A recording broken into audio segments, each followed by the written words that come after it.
Okay. And you So, got to do the Ted Williams too. So it's two.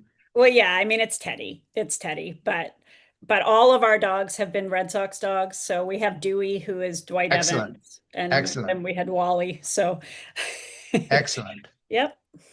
So Okay. So I think we're up and live running. and on the air. Yeah. So anyway, everybody, I'm going to introduce this. This is In Conversation with Frank Schaeffer, and I am Frank Schaeffer. And usually I would be interviewing somebody like Melanie Brooks. In fact, a while back I did interview her, and here's her book in case you've forgotten who she is. It's called A Hard Silence, One Daughter Remaps Family Grief and Faith When HIV/AIDS Changed It All. And it's an incredible book, and I've talked about it in a lot of places. But today, Melanie is going to interview me, and she's very qualified to do so for a lot of reasons. First of all, she's a brilliant writer.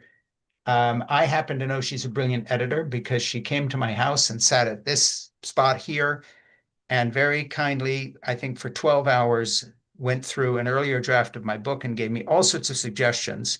So when you run into something in my new book called The Gospel of Zip that you really, really like, you can text Melanie and say, thank you for giving Frank so many good ideas. So that's who Melanie is. And the reason Melanie is interviewing me on my own podcast is because A, she knows the book backward, gave me a lot of good suggestions on it, but I'm trying to find ways very openly to promote my book to my viewers. Um, Rather than just talking about myself, I want somebody to interview me. But I want to tell you right up front something interesting about the book you may not know, and that is I'm giving it away for free. So anybody that says, aha, Frank's trying to sell something here, no, I'm not. I'm pointing you to the gospelofzip.com, which is where on the website you will find references to the free video of me reading the whole book, all 8 hours and 10 minutes, whatever it is, that turns it into both an audiobook if you want to just listen to it on YouTube or wherever you find it and are directed by the gospelofzip.com. Or you can watch it if you want to watch me reading. And it was professionally filmed by a producer director who spent years and years and years working for the McNeil Lehrer NewsHour and also produced many shows you've heard of on PBS. So it's beautifully done. He brought two old microphones that he has had for 20 or 30 years that are much warmer in tone than the new mics they made these days. So I got the royal treatment from an old guy who knows something. So the gospelofzip.com is where you will find the video on November 1. So now's October 1, exactly 1 month from now, it will be launched. It's free.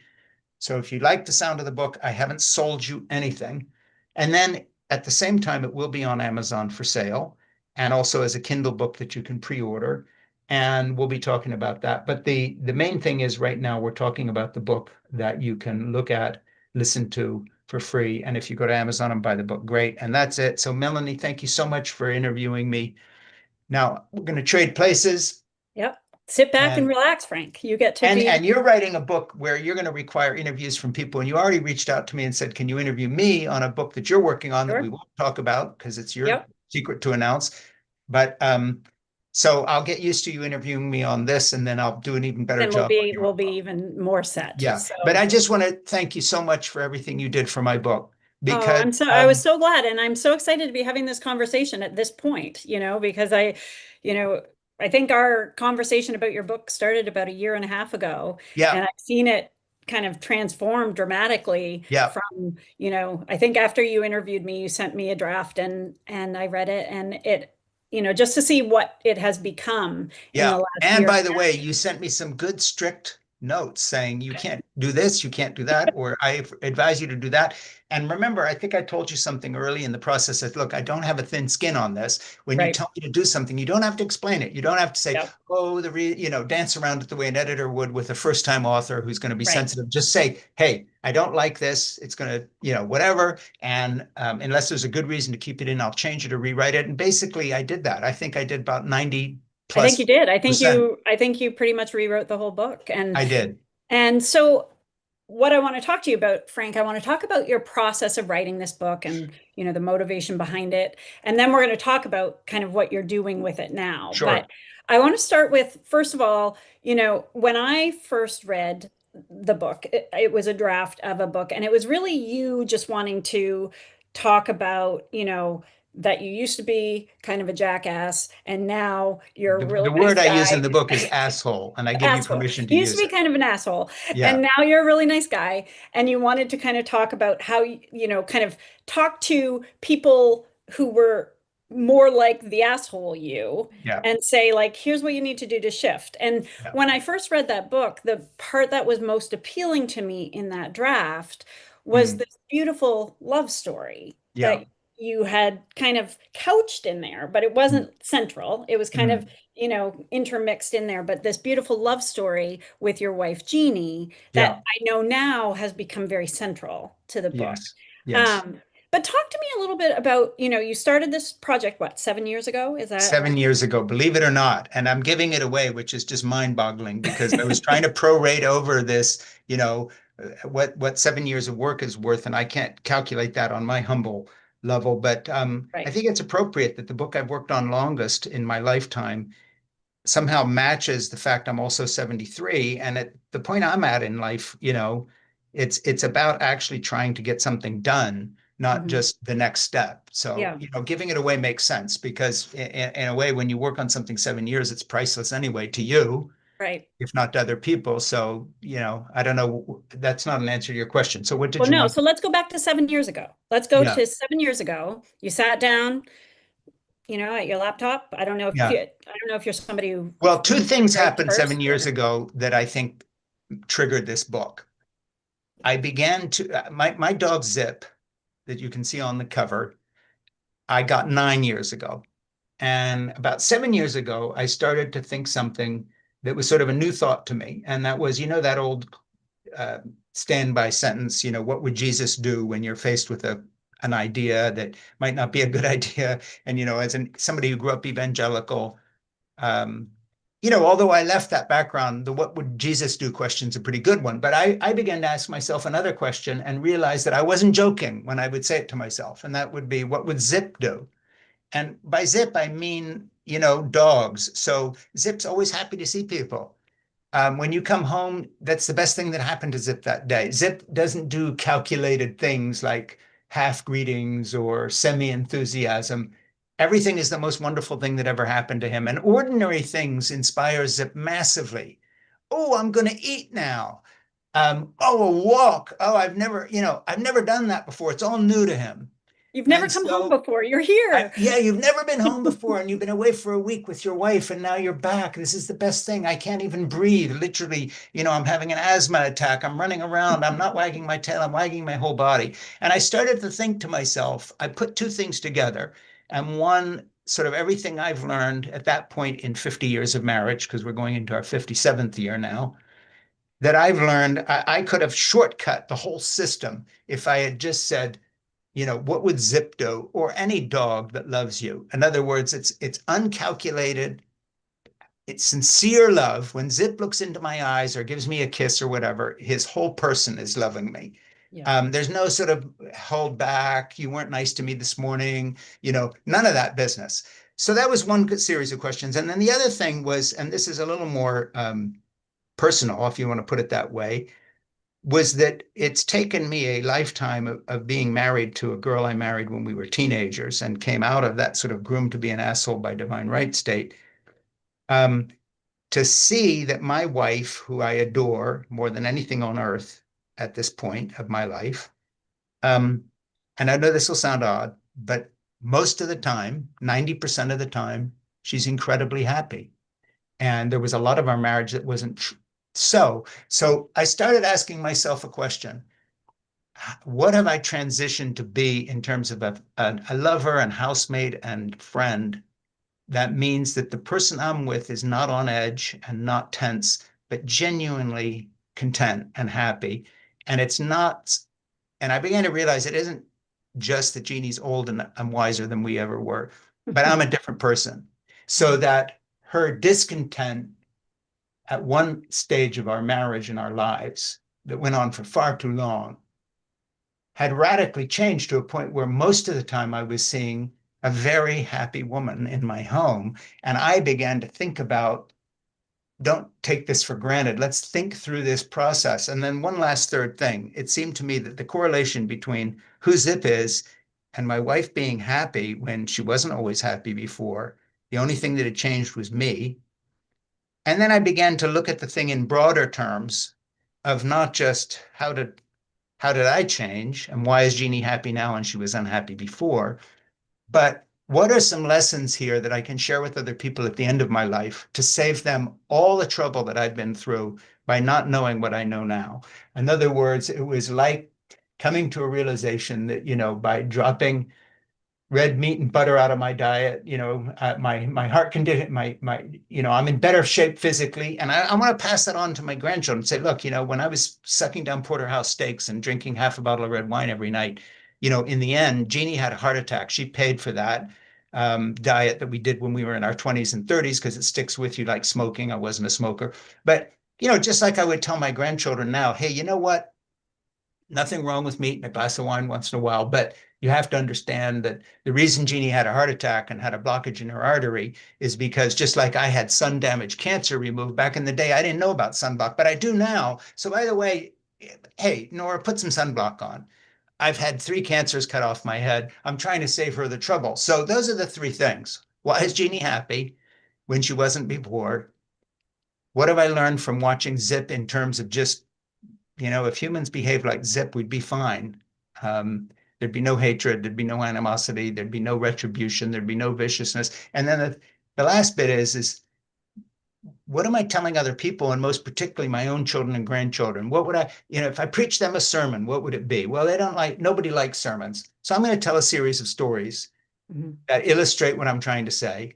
And these aren't parables. This is all real. It all really happened. Yeah. But can I leave the people who read my stuff a little better off than I was when I was trying to figure out how to love and how to be a father and how to have a relationship? So that's a very long answer, but that's really the genesis of the book. And then I started writing, but I didn't know how to approach it. So I wrote and wrote and wrote and wrote. And then eventually you and a couple other people would read early drafts and say, you're close on this, but not on this, because I would tend to go off at tangents. And then you helped me, and a couple other people really helped me narrow it down. What is this really about? Well, it's about Zip, and it's about Jeannie, and it's about love. And let's not make it too footnotey, even though it is footnoted. And let's not drag in everything, including the kitchen sink, to prove you're clever, because you're a little bit of you have a little bit of an inferiority complex when it comes to your educational level that you didn't graduate with. Get over that and just write a book from the heart and let the best bits be. And I hope I've written a book that, I know this sounds presumptuous, but that can actually change lives. Well, I mean, I think that, when I first read your book, you talked about that inferiority complex, because one of the things I was saying was Right, you keep using other people to say what you want to say. right. I think you can just say it, Yeah, and but one fascinating piece of this book is it's extensively researched. Like I would call it kind of a hybrid book. Like it's yeah, part memoir, but also part kind of cultural anthropology yeah, text in some ways, right? Because you've done some extensive research yeah, on kind of some historical connections, some cultural, anthropological, sociological connections that kind of speak to our current culture, that speak yeah, to, the things that you have kind of discovered in your own personal life. And so talk to me a little bit about just beyond, kind of feeling yeah. like, well, I needed other intellectuals to I kind need of to prove validate what I was I've read a saying. book or two. Yeah, Right. Yeah.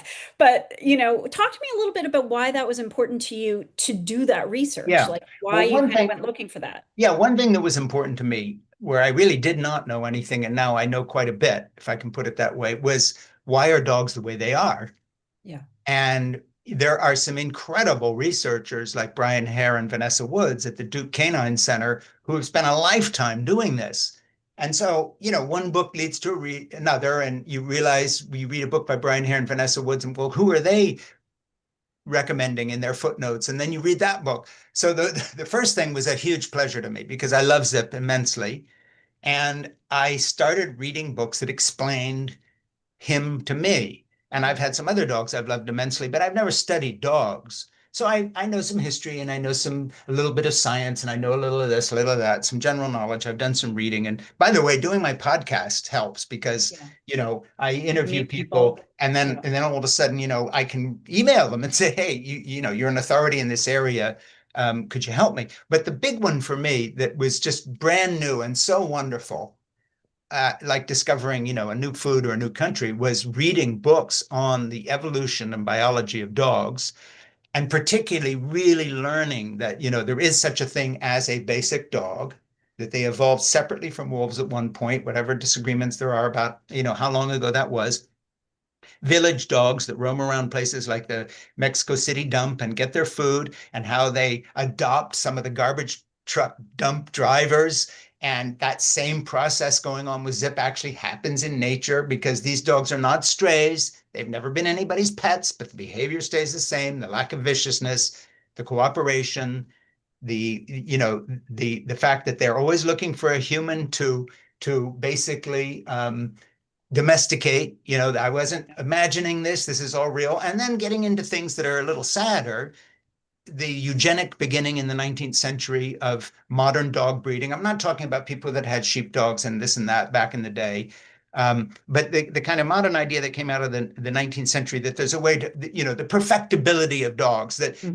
the ordinary basic dog is just a stray or a mutt. We don't want that. We want it prettier. We want it cuter. We want it sexier. We want it this and that. So in reading people like Jessica Pierce, who's a biomedical and animal rights activist, I began to get some of the truth about the fact that, we've bred dogs that can barely breathe, barely walk, and it's all like a human idea. And interesting things that I learned that I didn't know before. Like, for instance, if you take the most overbred dog, a pug that can barely breathe, and a Chihuahua and a little Pekingese, if you don't neuter them and they all start mating, within about 10 to 12 generations, they all go back to basic dog again. All that Oh, human stuff, wow. it all goes away. So basically, if you mingle those dogs, if they breed with other speed dogs and eventually get into a pack in a village, 10, 15 generations down the thing, you wouldn't say, oh, well, this dog has a little bit of collie. They all go back to basic Right. dog. Yeah. And of course, I don't have to explain to you that when you read about breeding perfect dogs and eugenic kind of breeding and selection, that of course it rings all sorts of bells about other things that came out of the 19th century, Sure. as in the eugenics movement that led to terrible things during the fascist era in Europe and all over the globe and so on. So the language of the perfectibility of an animal, we can make this better.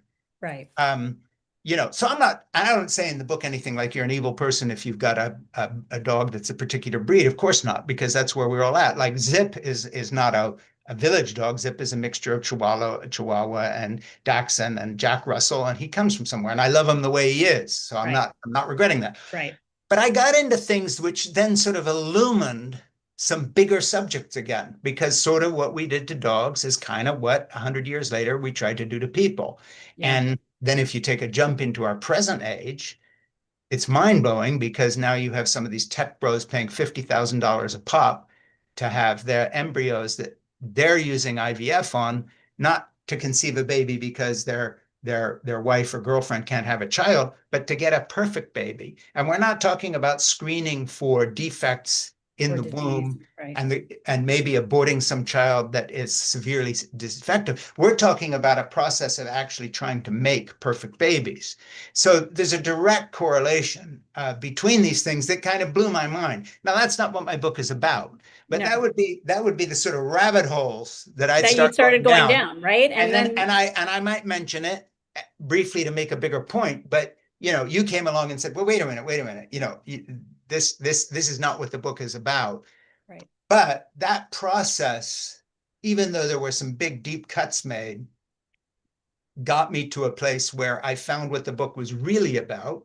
But the trace elements of some of that deeper research are still there, because the context in which I'm telling people that relationships count, and it's not how smart you are or tall you are or pretty you are that counts. Right. It's the fact that you're a human being and I love you, or you love somebody.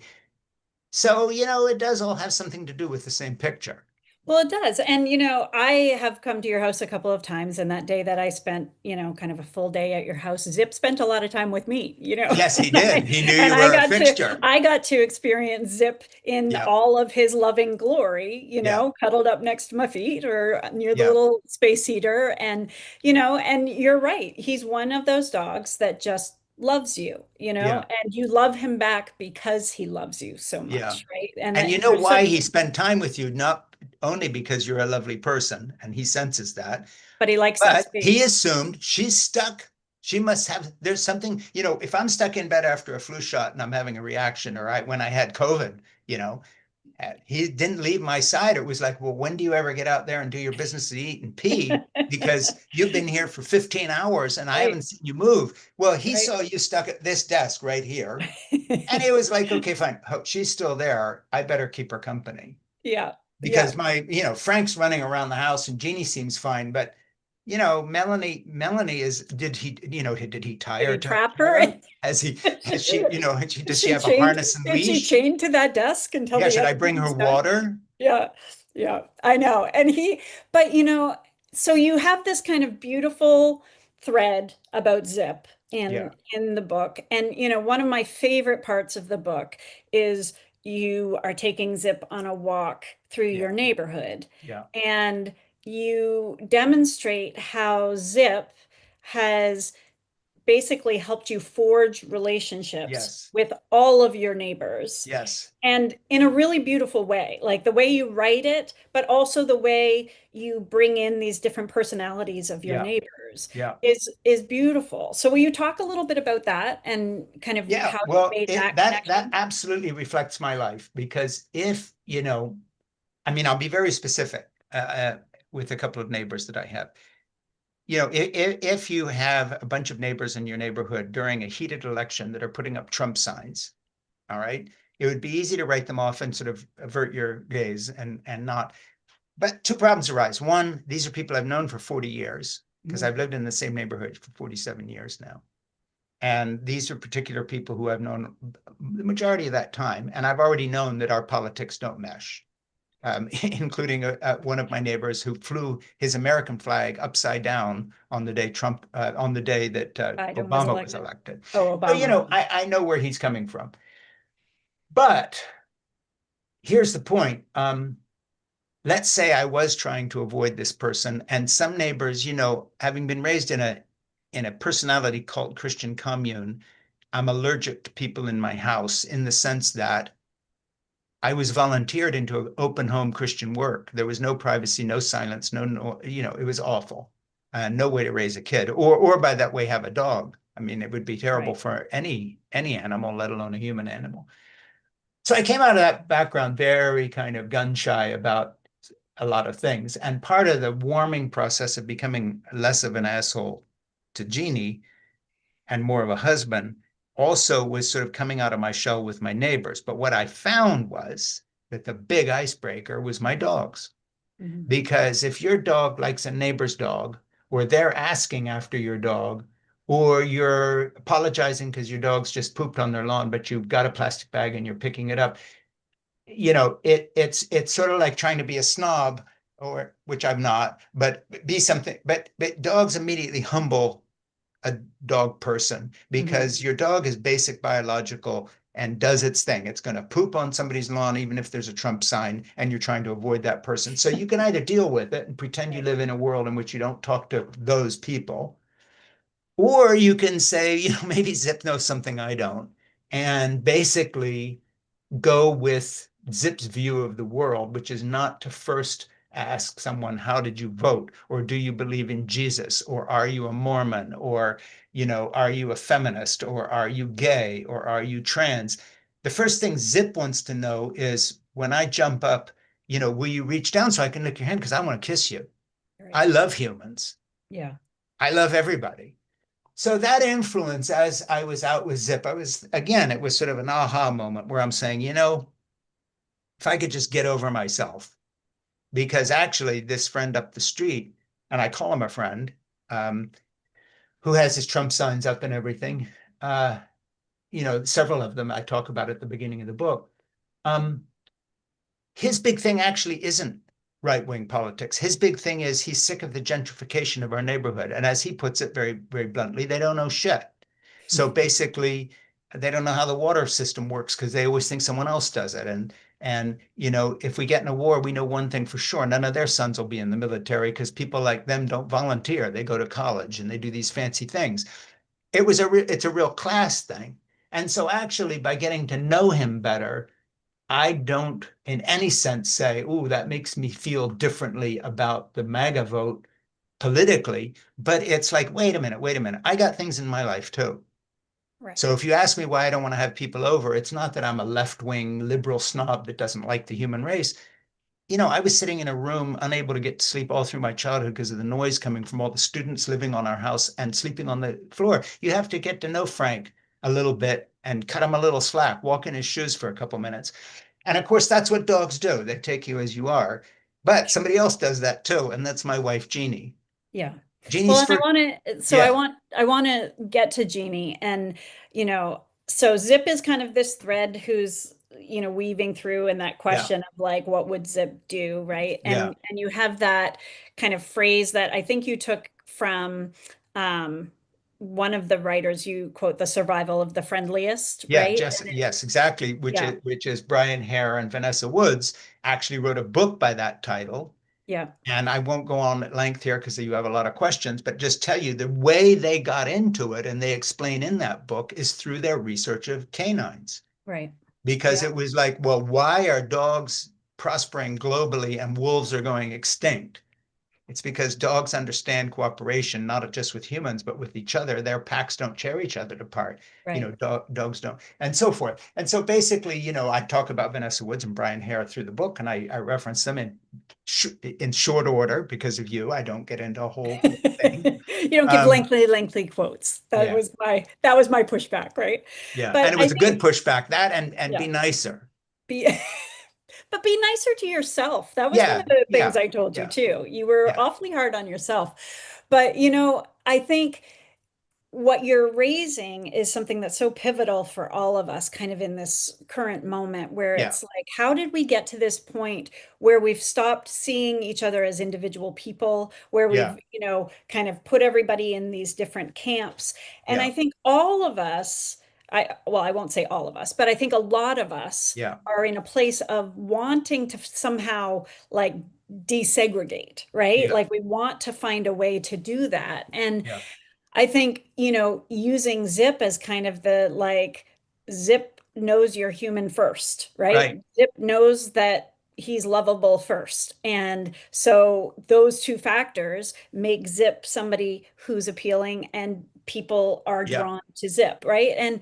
yeah, And he shows people that they have value yeah. by loving them. And so there's something so beautiful all the way through the book. So, Mm. your readers are going to any of them who are dog lovers, I'm a dog Yeah, lover, are yeah, going to relate to that piece of, that unconditional love that dogs have, that exactly. they never let you down on Yeah, that yeah. level, right? But the other piece, I mean, I think the bigger part of your story that Mm. I loved so much is your relationship with Jeannie. And I've Yeah, seen you exactly. and Jeannie together. You are beautiful as a couple in terms of, the love you have for each other is just Mhm. palpable in, when you're together. I can Yeah, see how much you adore her. You can see how much she adores you, right? yeah, But you talk about kind of in the summation of your book that your relationship with Jeannie is, kind of a dramatic survival it story, right? is. And, Yeah. we can kind of preface it with you met when you were 17, she was 18, Yep. right? She came to L'Abri Fellowship, which was the commune, Not knowing where she was, by the right. way, thinking Yeah, it was a youth hostel or something. right. So, in Switzerland where that your parents were running and Yeah. you met and what started as just kind of a relationship for teenagers she ended up getting pregnant. Your Sharing Beatles parents, albums. right, sharing Beatles albums. Your parents, because of the religious place that they stood in Sure. their lives and the moralistic kind of values that they put, Yeah. Yeah. required that you get married, right? Yeah. So you got married when you were 17. I was 18. I 18, was she was 17 when I 19. married her, and she had just turned 19. She was 18, I was 17. And given Yeah. the way our birthdays are staggered, there's parts of the time she's 2 years older than me, and the rest of the time, I like it better when she's only a year old. I always So, feel, so much of what you do throughout the story is you kind of give us, kind of the portrait of your lives now. And one sure. of the things that's really beautiful is you interviewed Jeannie and just Yeah, kind of at various points asked her sure, sure. questions, right? And she's answering things and Yeah. you And what was weave it funny in to about kind of, that, and I'll let you get back to your question, was yeah. that early in this project, about 5 years ago, when I was getting into it, I said, okay, you'll read my book, right? Because she always gives me great notes. You are her surrogate on this project because she wouldn't read the book. And she said to me, literally about 4 years ago, 5 years ago, when I was pushing, she said, look, and she wasn't joking. She says, I already had one heart attack. I lived this story. I'm not reading it. Mhm. And she trusts me enough to know that I would go to someone like you and say, my wife's not reading this. Will you please tell me where I've stepped over the line? And you did. And I cut Yeah, some stuff where you said, no, yeah, this is too intimate. And I trusted you on that and a couple right. other women, because I would tell you, as you remember, I said, Jeannie's not reading this. It's not fair to her. Now, what she did do is let me record answers to multiple little interviews, not like this interview, but a question here, a question there. Other times I would just, she'd say a line, I'd come in and type it up Yeah, and so forth. But she trusts, at this point in our marriage, she trusts me to accurately reflect exactly what she said and didn't say. I'm not playing games with that, even though she won't read it. But I got some people like you who I trust, both as a writer and as a female voice that will speak up for Jeannie, become her yeah, advocate.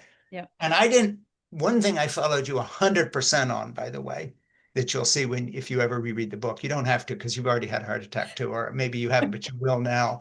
But what I'm saying is I'm going to listen to it because it's whenever coming out you for said free. this is too intimate, this is too private, you can't say that, because I get, well, I'm a novelist too. No, Right. no, this is good for the story, but I Yeah. had to, and she would have put a red line through some things, and everything that you said, no, this is too much, I cut, because this was, I wanted to be fair. But if I don't know how you would balance the percentage of this book, but if you cut it up and just said how much of this is Jeannie's words, Hmm. there's more of Jeannie's words when it's talking about here's how you do things than Right. there are my words. My Right. words are like, here's how you don't do things. This is Right. me when you don't want to be me. But when I say a friend came to dinner and asked Jeannie, how do you make this work? Then I have what she says. And the same about how do you make sex work? How do you make marriages stick? What is good childcare? Right. From a woman who's raised three fabulous grown children and five incredible grandchildren, and who, along with me, was the child caregiver. She took an early retirement from her publishing company she had, took a big Right. income cut because she said, well, my first two grandchildren grew up in Europe and we saw them on a lot of visits, but finally I've got kids who are nearby. I'm not wasting this. Forget my being the fact that I'm a publisher. I'm Right. done. I'm Right. closing the company. The people who want to buy it, and I didn't put all these details in the book, but the people who wanted to buy it said, on the condition you stay on, Yeah. like, and she said, no, I'm done. Right. I'm going to have Social Security and Medicare in 2 years. I'm finished. I'm raising these kids now. So, she and I made a choice to be very close to our grandchildren, but that's all in the book. And I don't say Right. it. I let her explain Well, as and I a think that's woman. wise, Yeah, and I yeah, think I said to you at one point, right? Like we have a lot of, you know, older white males who are speaking to us and telling us what to do, right? yeah, And you didn't want, and one of the things, you were smart about in yeah. the way you wrote this was you didn't center your voice as No. the authority, right? And I There's think only that one authority in this book. yeah, There's two authorities. There's a canine authority, yeah, okay? And I'll put it this way, and this sounds too on the nose, but I'll literally say it. If you read or listen to my book, do what Zip does and do what Jeannie says. right. And I if and you I think do, that that's, you if know, you do, you will have a good life, right, right. period. Yep, Because if you do what Zip does and you do what Jeannie says, and here's the golden thing about Jeannie, and this is, hand on heart, what she says is what she does.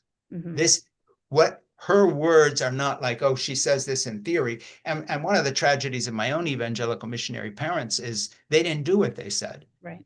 So I Right. talk very honestly in the book about it. And in fact, in one place, I don't know if this was in it when you went through it last, but you'll see it.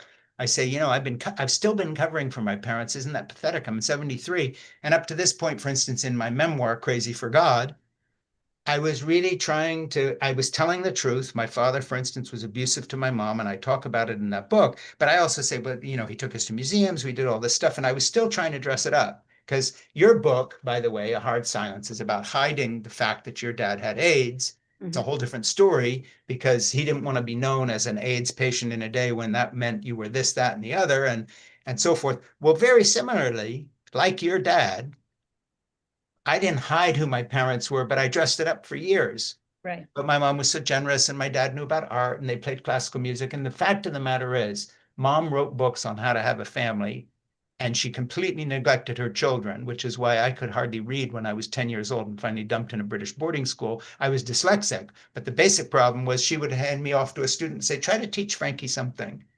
Yeah.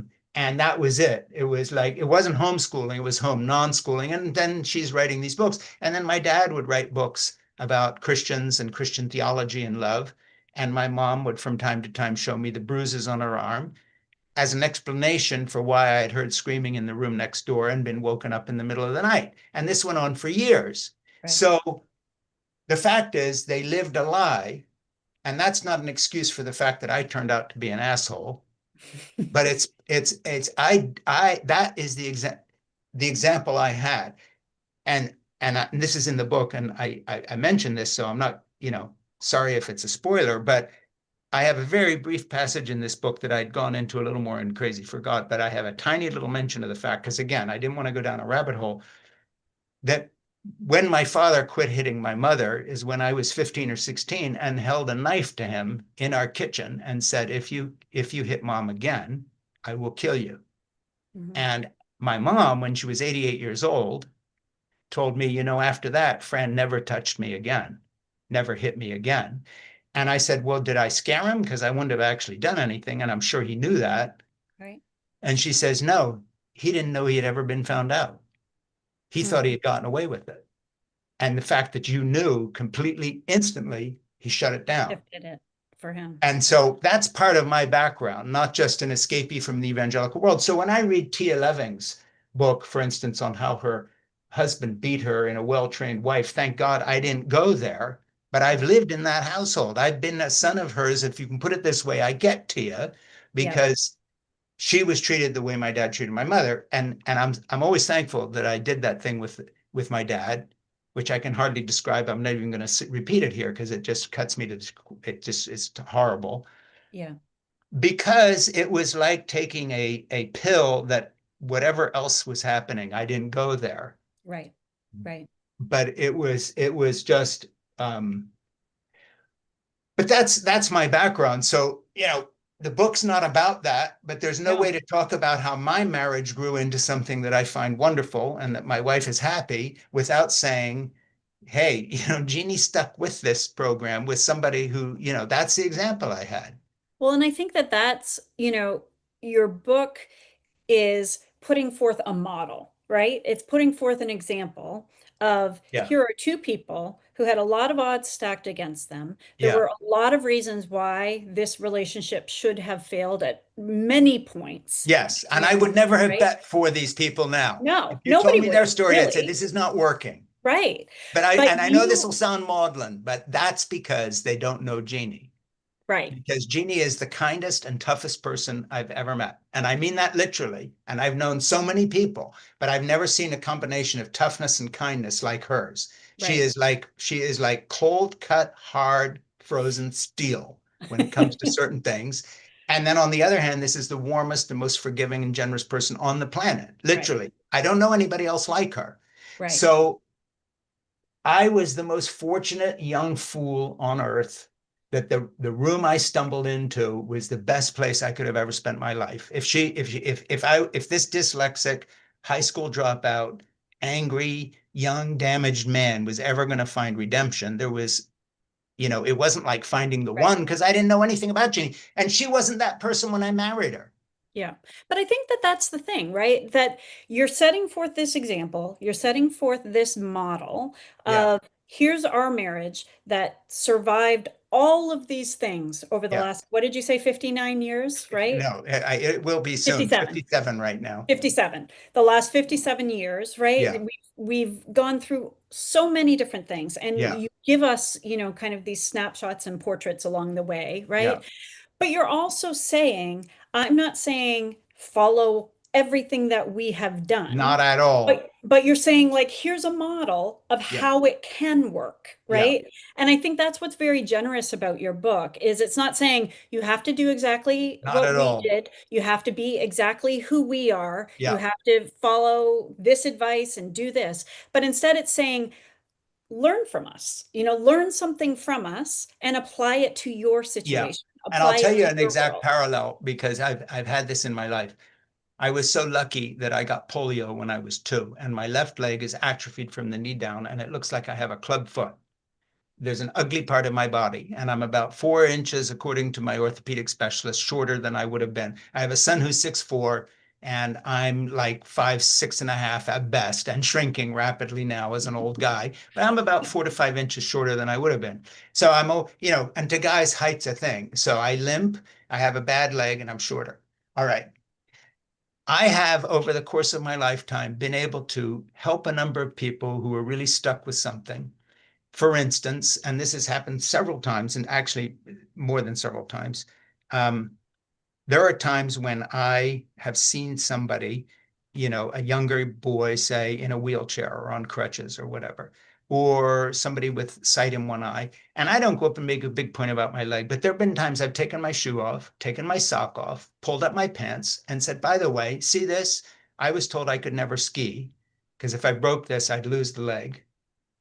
But guess what? I won a silver medal in some Swiss races downhill. Not Olympics, nothing special, but just local school things.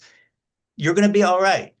Mhm. And if you've never experienced anything, and I've done the same thing with some people who have been married and having problems, and I've done the same thing with some high school people who fell in love, and everybody's telling them you're too young. And I'm saying, this girl that you love is one of the most wonderful people I've ever met. Mhm. And you're great, and you're so much more mature than I was. And this isn't because they're pregnant or something. Don't listen to everyone that's telling you, you're too young to fall in love. Maybe not. Right. And I have found that the weaknesses, the sorrow, the failings, the physical disabilities, the fact that I'm severely dyslexic and I can't spell a word has added up to being able to relate to people who have their own problems. Right. And I'm not saying, hey, look what I did, look at me. It's the opposite. And I'm sorry for the language, but it's like, I have been in the position of a totally fucked up young male. I have been in the position of someone who, limps down the street and wore long pants through my whole childhood because I was ashamed of my leg. There are a lot of things in my life where I understand certain things that if I had been like my Marine son, 6'4" and a god, he looks like a god. Uh, I mean, we had the most crazy thing happen. This is totally, and it's not in the book, but it's public knowledge because it happened out there. But when John and I were doing our book together, Keeping Faith, a father-son story about love in the United States Marine Corps, the People magazine got wind of it, and they came to my house, and he hated this, by the way. I mean, he's an enlisted Marine about to go to Afghanistan, and they're taking pictures of him. Well, he made their list of 10 most eligible bachelors, and he's 19. I love that. So here's this short, limping father next to this 6'4" God who's on People magazine. And, you know, and people have always joked, hey, whose son is he, so forth and so on. And if you look at his face, he's my boy. But nevertheless, being 4 or 5 inches shorter than you were going to be with a bad leg and all the rest, and growing up in a weird commune with a father that hit your mom, there's a lot of levels on which I relate to imperfection.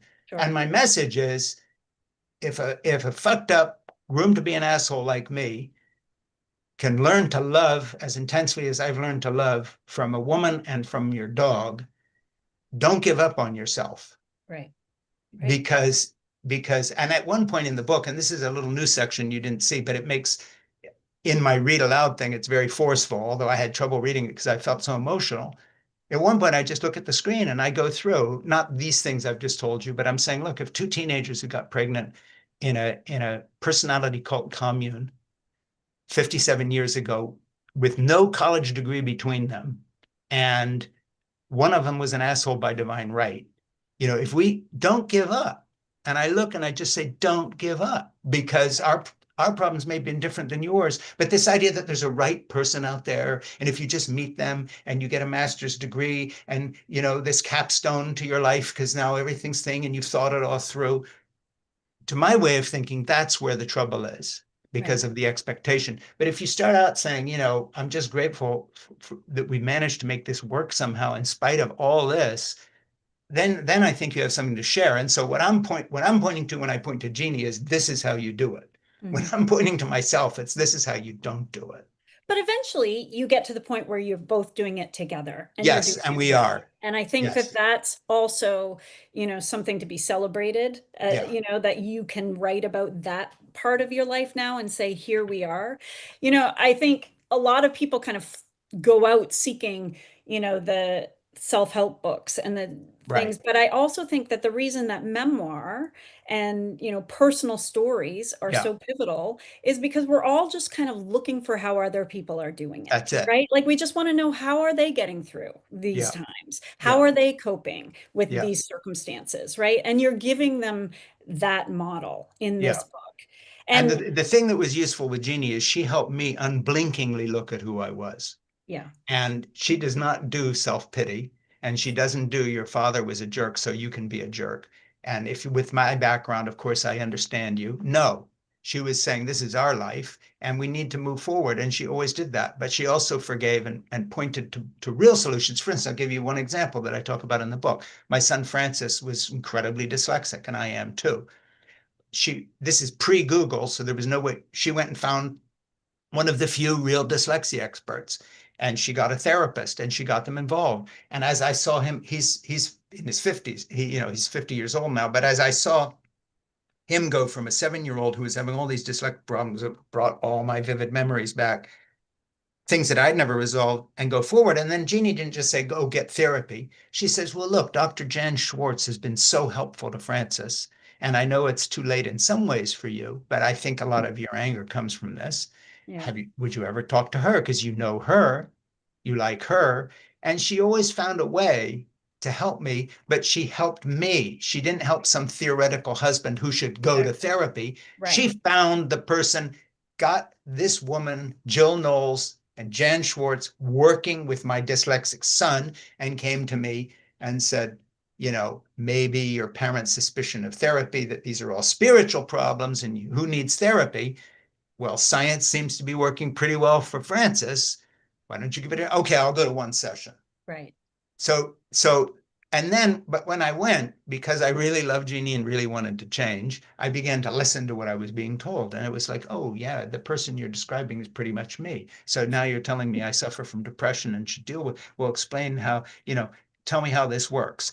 And so that kind of incremental help from a loving person who nevertheless really found practical ways to help you was a model that I began to really benefit from. And so, that's those stories are sort of in the book. But of course, Well, just and you're giving her to us, right? You're yeah, giving that model to yeah, us. And yeah, and I want to kind of emphasize the giving piece because that's where we're moving into in terms of this book yeah. is, you I heard you say on a recent clip that you're going to be A putting out there video, about yeah. this book, you said of all your books, this is the only important one, It right? is. And Yeah, I recognize, at the time that you wrote the other ones, it wasn't like they weren't important. yeah, But talk to me a little bit about that and talk to me about how that connects to the fact that you've decided to not go the traditional publishing yeah, route, to not get a high advance, which you likely would at this point because you've yeah, been a best-selling writer. You have, a long track record of publishing, right? But yeah. instead of doing that, you're putting it out there for free. Talk to me first of all about the reasoning, Yeah, why it's the most, why you think it's the only important book you've yeah, written, and I can go also through. why you're giving it away. If I get off track too much here, edit me a little bit. Mhm. Um, but let me just sort of randomly throw some things out. First of all, the scuttlebutt in the publishing world now, and of course this isn't true, is no one reads. But of course, the truth of the matter is less people read. Mhm. The only thing they do read is text. So the first thing I did, and this is not order of priority here, but I'm just explaining what I did with this book.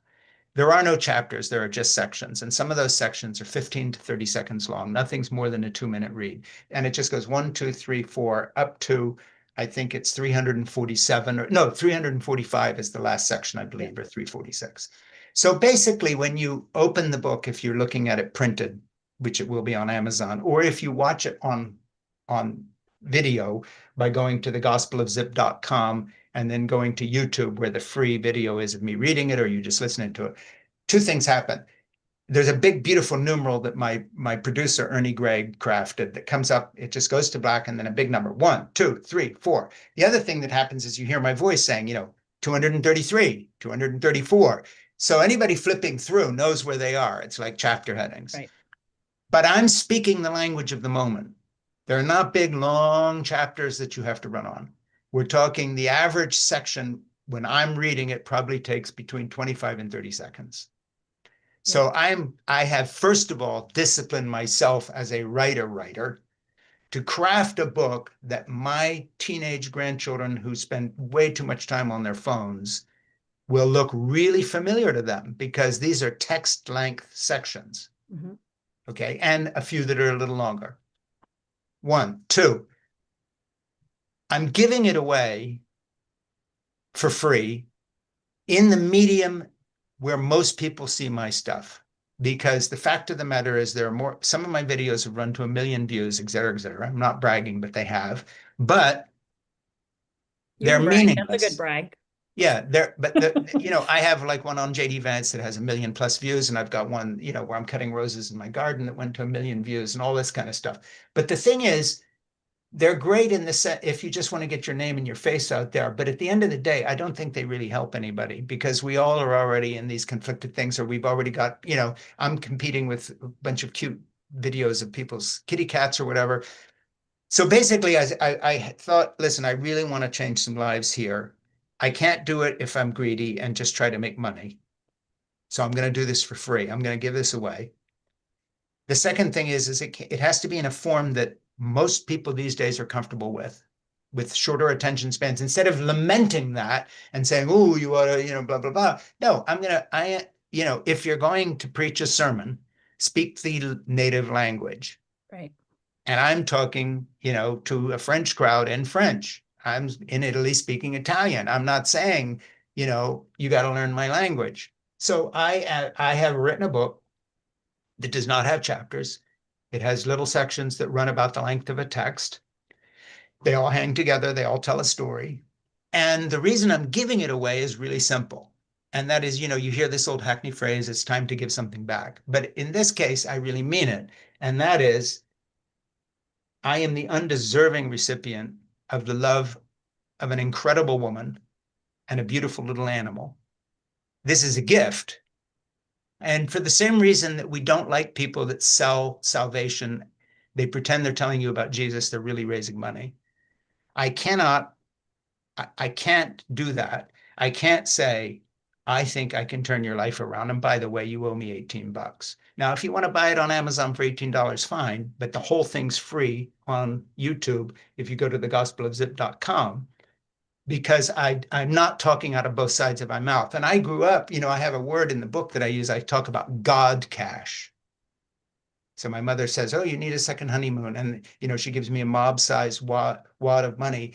It comes from book royalties. So, you know, we all know that the dirty little secret of religion is the money, or the threesome with the younger women who are working with the great preacher.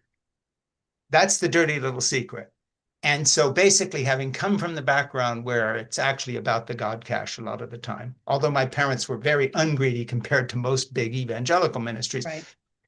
But I was in the Vatican last summer, walking around and going to see the Sistine Chapel where I'd been filming my dad's film series, How Should We Then Live, and talking to the guards saying, hey, I had supper on the floor here at midnight with a movie crew one time, and we were talking about it. But what Jeannie and I was noticing was just the tremendous wealth.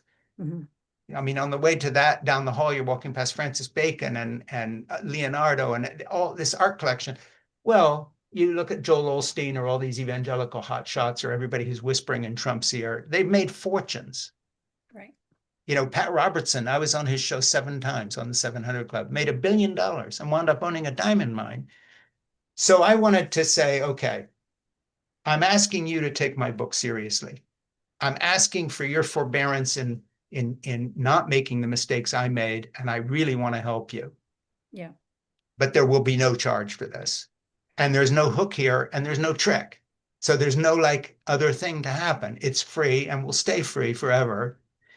And so, you go to thegospelofzip.com, you're guided to YouTube, it's free. Turn the sound down, just listen to it as an audiobook, And watch so it, talk to me that'll be about, it.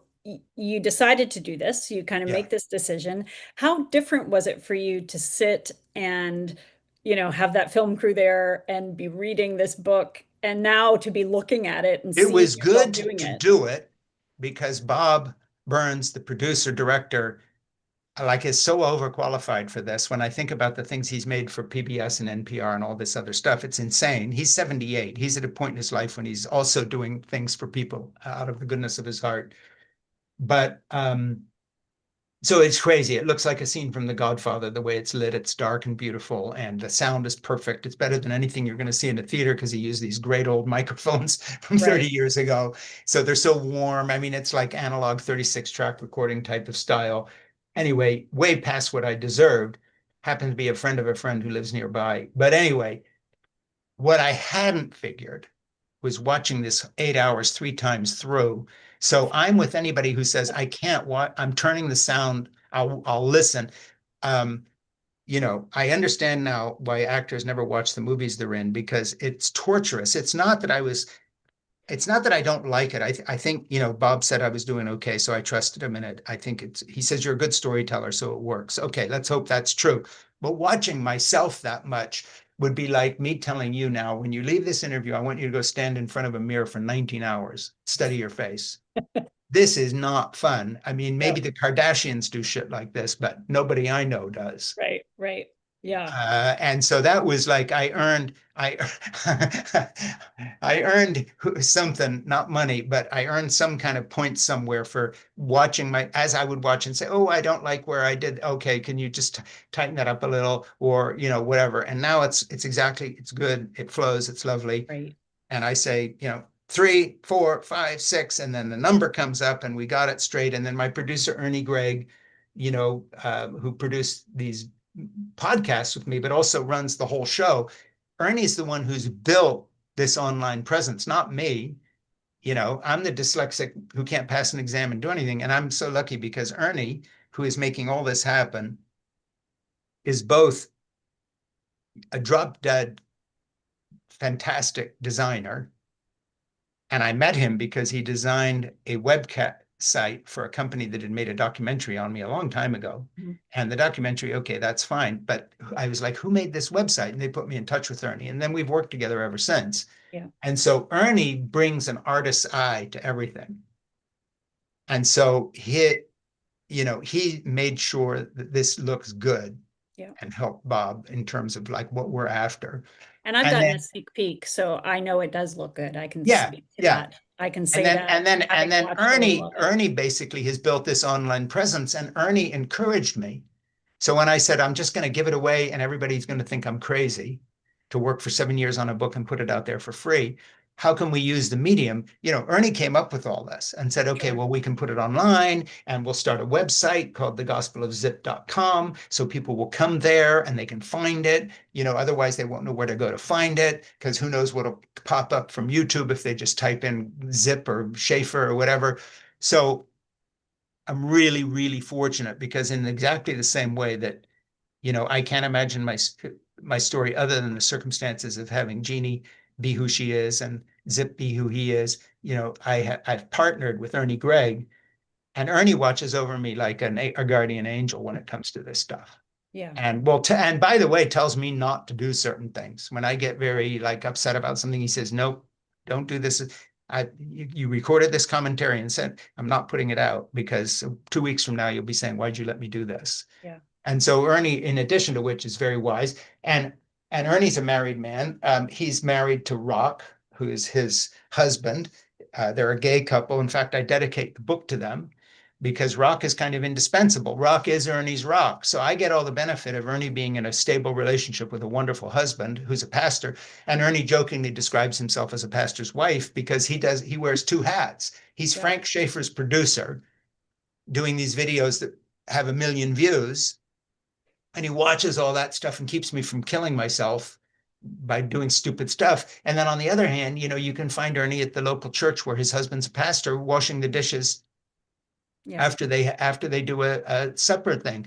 So, Ernie's living the life and walking the walk of a person in a marriage where he's partnered. So Ernie gets our project And he because he understands. he and Rock have worked out their own thing in Yeah. terms of the whole opposition to gay marriage and all the rest of it. Right. So I dedicate the book to Ernie and to Rock, and it's not. And one of the points I make in my book is you don't do any of this alone. So I not only dedicate it to Ernie and Rock, but I also talk about my brother-in-law John Sandry, who was a worker in my dad's ministry, but how I watched him be a different sort of a man than my father was, and I copied John. And then my sister Prisca, Priscilla, we called her Prisca, who Jeannie learned childcare from. How do you do this? And so I weave these people through it. And Right. basically, one of the big messages of my book that I think can really help people if they can get it through your heads, and so forgive me if I preach here, you can't do this alone. Right.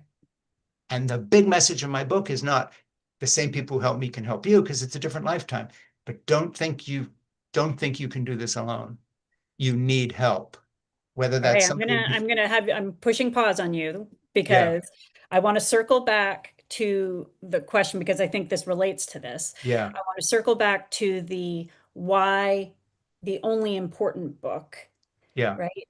Because I sense part of your reason for Hmm. putting it out the way you're doing it is you feel a sense of urgency I do. that right now this Yeah, is a book that is needed, right? yeah. Will you talk about that a little I will, bit? but I'm gonna, and you know me because I'm old and so my brain wanders. But help bring me back, and I'm not kidding. I Push will. pause again if I go Okay. too far. But I want to tell you a story that illustrates why this is the only important book I've ever read. Okay. About 20 years ago, a girl who was in high school with whatever kid of mine was in high school 20 years ago, I lose track of who was what, but let's call it 20 years ago, was a really great actress. She was Puck in Midsummer Night's Dream. And I went to the headmaster afterwards and I said, and I'm not going to use her name. And I said, all your plays are good at this school because it's a serious high school. But I said, you do realize that she's the real deal. Like this is like could be the next Meryl Streep. This is insane. And he said, oh, no, we all know this, and so forth and so on. And then one time I become very good friends with all my kids' friends. So one time she's up here with a bunch of people. And I said, well, what are you going to do next? And she says, well, I'm going to go to Yale drama school in Yale and do that or whatever. And she went off and did that. And then a couple of years later, she comes back when she's in the area because her mom lives here. And she comes over to see us again because now Jeannie and I are in her orbit. When people meet Jeannie, they want to circle back again. And she says to me, I know you've made features in Hollywood and everything. Do you still have connections out there? Because you're going out there. I want to go out and try my luck. And she was in New York for a while and then like doing what young actors do. So I sat her down because 20 years ago, I already knew some shit. And my wife, Jeannie, and I had worked some stuff out. And I said, no, let me tell you something. I'm a failed movie director. I've made 4 Hollywood features. They were middling to shit, but it was a paycheck. But I know the industry. So you're not going to learn how to make a great movie from me because I never made one, but you are going to learn something about the industry. And I'm going to tell you the truth that no one out there will tell you. And that is life is short. And the only thing that really means anything to me right now is Jeannie and my children. And when you get out there, you've told me in the past you want to have a family. She had told me this. I didn't ask her. And you want a life. But here's the thing Hollywood is a drug, it's not an industry. And you will have thousands of people around you, especially because you're really talented, telling you, stick with it, so forth and so on. But I said, give it a certain amount of time, set yourself a limit. And if you're not getting any parts in that time frame, or they're all just little shit bit parts, you've got to understand something. Don't put your life on hold while you do all this shit, because you are a great actress, but Hollywood is a shithole full of liars and false encouragement. And I said, I was lucky that before I got to Hollywood making my shitty movies, I already had a big chunk of my life in place because Jeannie and I had met so many years before that. But if I had gotten out there and listened to all these bullshitters telling me just go to another meeting, do all this, and I had delayed the parts of my life that actually make me want to live now, which is not sitting in a director's chair anymore making my shit movies, my life now would have turned into a tragedy. So I said, just do me a favor. When you get out there, just remember this. You know, you are going to get into this loop of like, I'll just one more casting call, one more casting call, one more casting call. But once in a while, you have to step back and say, is this how the rest of my life will be? Because you may never get there. There's all sorts of talent. So this is a long version. All right. So nothing happened for years. 10 years later, I get a Christmas card with a picture of a baby in it. And she says, everything you told me is true. I got a walk-in on house. I've been in 3 low-budget movies, but nothing has come together out here that matches my original dream. I've done all this. There was a guy that fell in love with me that I met who's another actor on the set, and we had a talk, and I told him about your talk. And he said, yeah, we should listen to that. This thing here is fine. We're doing it, but we love each other and we both want to have a family. Let's just get married and have a child. And they did. And she sent me the picture, and on the back of the picture, tear up. She says, what you told me? You're the only person in my life who 10 years ago told me there were more important things than ambition. Mm. And then she wrote a big thank you on. Well, yeah. I've gotten 3 more Christmas cards from her over the year. I get a Christmas card every year from her, but 3 of them have had pictures of her 3 kids. And on the back of each one, she writes, thank you.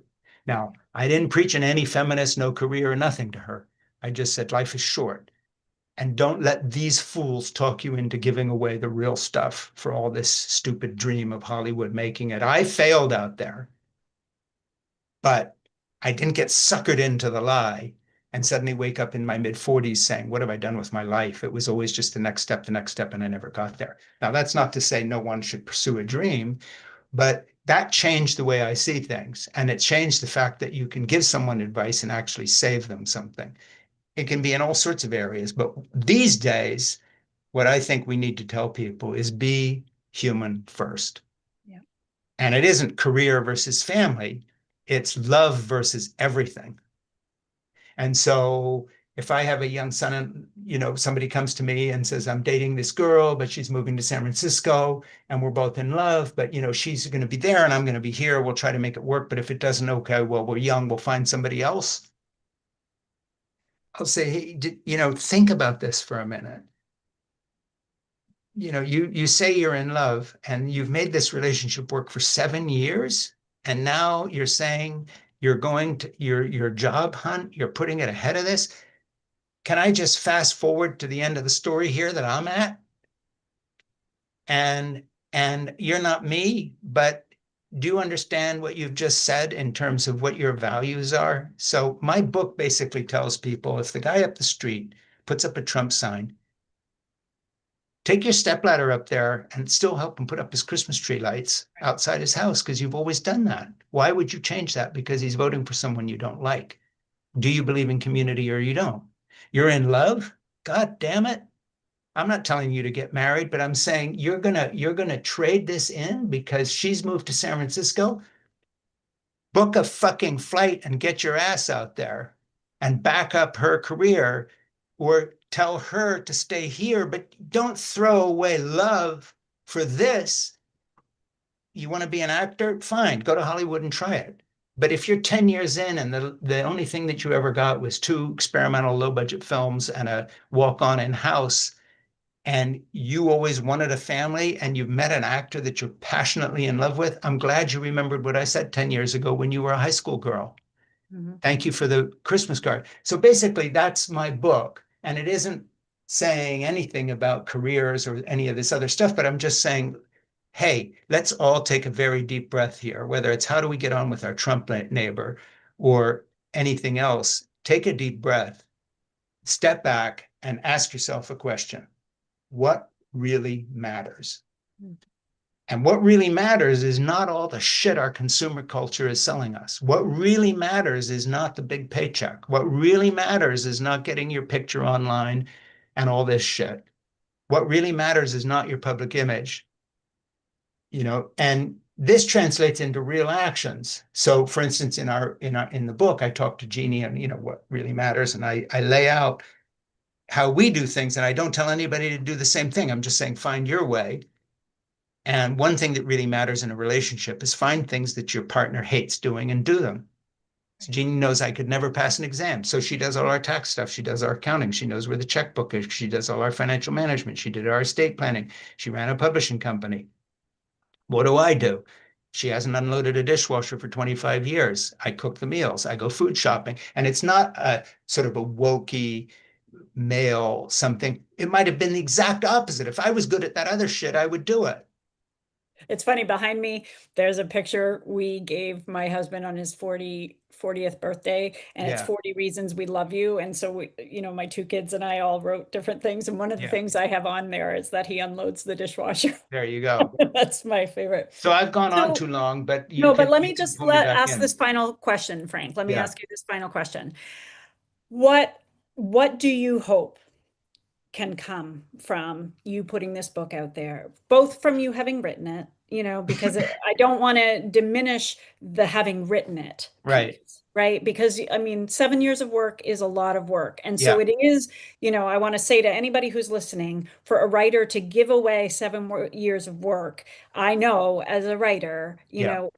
that there is something sacrificial in that, but it's also a tremendous gift. And Yeah. so, what do you hope can come from doing this? Well, to go back to the story I told about the young woman I talked to in high school who 10 years later sends me a picture of a child and says, thank you. You're the only person who told me what's important in life. And it wasn't go have a family and don't do a career. It was balance what matters. In all seriousness, I would love a year, 2 years, 5 years, 10 years, if I'm still around, or have a grandchild hear it from somebody when I'm gone, that I was going to walk away from my marriage because we thought, we would run into a tough patch. But my wife and I listened to your book together and we stuck with it. And this is 10 years later, and we're really happy. Thank you for telling us that you can make things work if you'll forgive each other. I'd like to hear from someone that says, I've pursued my career from a guy, and I moved to San Francisco because I decided I love her and I'll support her career and back her because her career is important to her, more important than my stupid job. So I'm gonna go and help her out. And we're expecting a child, and I'm gonna stay home for a couple of years and back what my wife's doing. And I'd like to hear from that person 10 years from now if I'm still around and says, you gave, that was good. We decided what was really important to us. Conversely, if I heard from tomorrow's Tia Levings and she says to me, I've got a husband that's beating me up, and I've been told by my church to stick with it, that women are supposed to do that. Thank you for writing your book because I've left them, because what's important to my life right now is my children and they shouldn't be living in this. And, I've moved and, how can I put things back together? I'd be just as glad to get that. So it's not one way of doing things. It's like, what's really important to you? Yeah. I would like to hear from a gay married couple who thanked me for introducing the book by dedicating it to my best friend who's gay and married, and says, thank you for doing that because your book's not about this, because you're not a gay married man, but you obviously count this as important. And my husband and I, or my wife and I, for a gay couple, have really been heartened by that. Not only that you stood up for gay rights all these years when you were raised differently, but you dedicated your book to a gay married couple, knowing full well that will turn some people off and you'll lose readers. And basically my message is tough because I love Ernie and he's right to have done what he did. So I'm just hoping, in the best of all worlds, what will happen is that I have the pleasure of living long enough to know that Jeannie's words, because she's got more in this book than I do, Yeah. and her advice that I quote more and more and more as the book continues, strike a chord with some women who have been really misdirected by everything from a kind of a second wave feminism, career, career, career, forget love, or sucking up abuse in a Christian environment with a guy who won't change. Right. They can walk. But, when you run into Jeannie, you're running into genuine wisdom, and it's lived wisdom that was not learned in college because she never went. But she's the most well-read woman I know, literally. Yeah, you do a So, beautiful job in the book of talking about that. And I think that example I'll give you from that's yesterday. Yesterday, I'm listening to my favorite podcast in Jeannie's, which is The Rest is History with Dominic Sandbrook and Paul Holland, who's written an incredible book called Dominion. It's my favorite nonfiction book at the moment. But, he is a PhD in American history. Dominic is, and Tom, of course, is the premier Roman historian in Britain. And they've got a whole series on the Mitford sisters that very few Americans even know about. And about 2/3 of the series, they're explaining. And I looked at Jeannie and I said, but you know all about the Mitford sisters because you were talking about them. She says, well, yeah, I've read their biographies and Jessica Mitford's books. And she never says it unless you ask her, but she knows shit. yeah, So this wise, self-taught polymath is my wife, and I share her wisdom in the book. she's got good things to say. Yeah. And what about, do you hope that a few people might go out and get a dog? Yeah, Tom. Did I say Tom Holland? I think Ernie just texted me and says Tom Holland. Yeah, Tom Holland is the Roman historian who wrote the book Dominion that I talk about in the book a lot. Because one of the things I mentioned in the book is, though I call myself an atheist who prays and therefore sort of a half-assed atheist, but that's part of my journey. Tom wrote this book called Dominion, in which he talks about the fact that the effect of Christianity on Western culture, though it's been very negative in other places, also has informed us with the idea that, what Jesus on the cross means in terms of mercy and compassion still informs even humanism, that it rejects the supernatural parts of Christianity, but still buys into that. So anyway, you said, do people need to get a dog? Yeah, I mean, dogs are great, but get a mutt, get a rescue dog. Go out there and get something. Well, Frank, I'm excited to see what comes of you putting this book out there. And Well, I November thanks for this 1, conversation. if you go to the gospelofzip.com, November 1st, the book will be free everywhere, and the gospelofzip.com will lead you to the book. But we're not selling you anything, because after that, you just click on the Amazon. Yeah, I mean, not Amazon. You click on the YouTube link and you're watching it and listening to it for free. And everybody likes audiobooks anyway. And of everything that's in that book, as I said earlier, above all else, it's a beautiful, beautiful love story. Yeah. And, I think that that's something And if everybody. Jeannie hadn't said, well, I already had a heart attack and wouldn't read it, I would have talked her into reading the bits where her voice is there. But I promise you, she really didn't want to. And I do talk about her heart attack in the book. And by the way, that my Marine son, John, saved her life, literally, and said, Mom, you're having a heart attack, and got her to a hospital 18 minutes later. And I talk about that story, saying a good thing it wasn't me, because I would have crashed the car. Right. But, what goes around comes around. And basically, what you don't want to do is wind up alone. That's all Yeah. I can tell people for sure. Well, and I do think that there's something for everybody in this book. Yeah. So I'm excited to see what comes of it too. So Yeah. thanks, Frank. Hey, and listen, Melanie, I cannot thank you enough. You know this book better than anybody else on earth, because you helped me edit, you helped me go through it, you gave me suggestions, you told me what to cut, and you've been part of this process. So I don't think there's anybody else that would actually be able to interview me on this book at this point, because no one's seen it but you, and a few other readers who have been very kind, but no one got into it to the depth you have. So I can't thank you enough, because you teach writing I do. and you have written an incredible book of Hard Silence. You're going to interview me for another book you're working on. Mhm. And anybody that wants to watch my podcast with Melanie on her book of Hard Silence just goes back through our In Conversation with Frank Schaeffer, because you need to know about Melanie's book. And our books are related. Right, because we both come from the same a similar background. We, Evangelical families that hid things. yeah, yep. So And we spent some of our own lives hiding things. we did.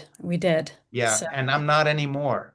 no, and you're giving it away for free. And you've And been I'm giving it very, away for you know, free. and again, very transparent in all of it. And I think I think that what draws readers or listeners to books is authenticity of the narrator. And Yeah. you are an authentic narrator. And I think that, you know, your readers and listeners will be grateful for that. So Well, I'm grateful for anybody that downloads it for free, watches it.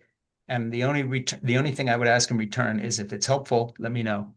yeah, great. All right. Well, much love, Melanie. Seriously, Love to much you love to too, you. Frank. I'm so fond of you, and I'm Oh, looking forward to you interviewing me for your new book. We'll I'm talk about it. excited. Yeah, I'm excited for sure. Yeah, and thanks to Ernie who makes all this happen. And we're on the 1st of October. 4 weeks from now, the book will be out free for anybody that wants it. No strings attached. Not trying to get anything from you. Thank you. Perfect.